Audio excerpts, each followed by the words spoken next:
Hello YouTubers, just another update. I hope I didn't cause you all to fall on your own swords after my slightly downbeat last post, but I must admit I was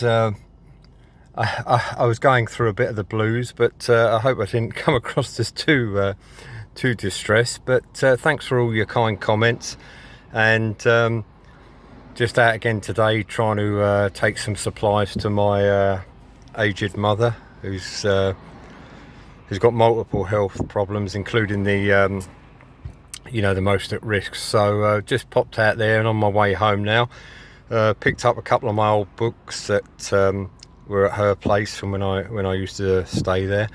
I've decided to move on to the War of 1812 as previously mentioned. I was going to go with Strelets, who had quite a nice range of British Napoleonics, which more or less will do for US infantry.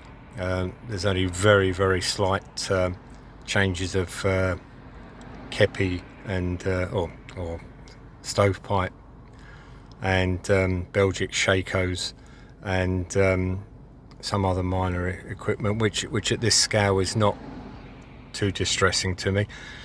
But I had another look at the Newland designs, and I've decided to go with them. I've with a preparation time of plastics, with even at the best of them, the flash and the bendy rifles and bendy bayonets, I think I much prefer the feel of metal figures, and Newland Designs have got quite a nice set of British infantry and stovepipe shakos, which will do for the early war period.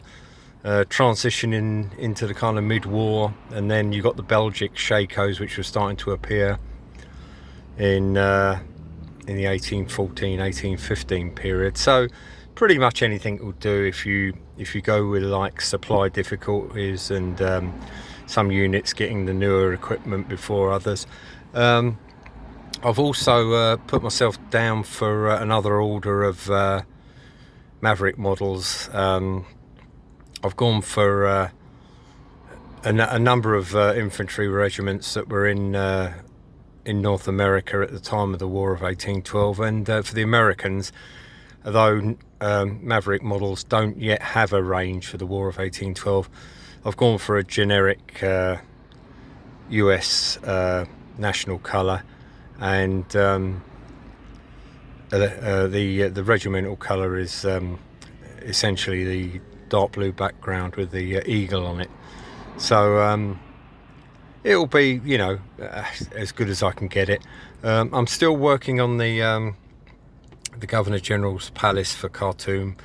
As I say, it will be not a one-piece piece of terrain because of space constraints, but I'll have the compound or courtyard walls separate and the trees separate, and I will, when I get everything finished and in place, I will actually put a final update on it, including a bit of a kind of mini battle scene with the general coming down the stairs at that point. And quite pleased how it's turned out. The commercially bought windows did, as some of you said, bring it to life.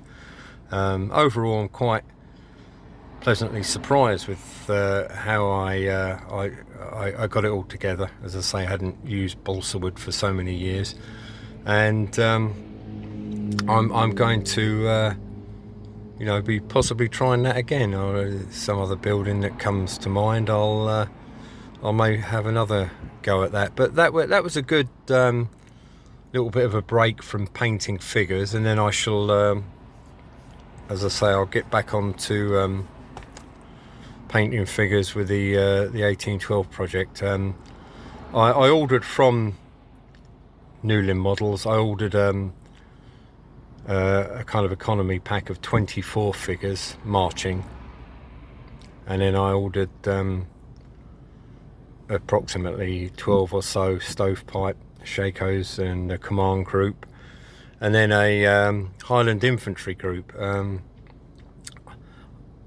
I seem to be getting the impression from what I've read that the Highlanders, I think it was the 93rd Sutherland Highlanders, in the North American theatre at that time, wore what were called Balmoral bonnets, not their full kind of feathery busbies that they're renowned for at Waterloo, for example. But again, I'm not going to be carving around trying to hack away at metal figures or anything like that. I shall just you know, that they will be as near as I can make it. So I know you're probably horrified if you're a die-hard stickler for detail, but I shall try and get myself 2 or 3 regiments of US infantry.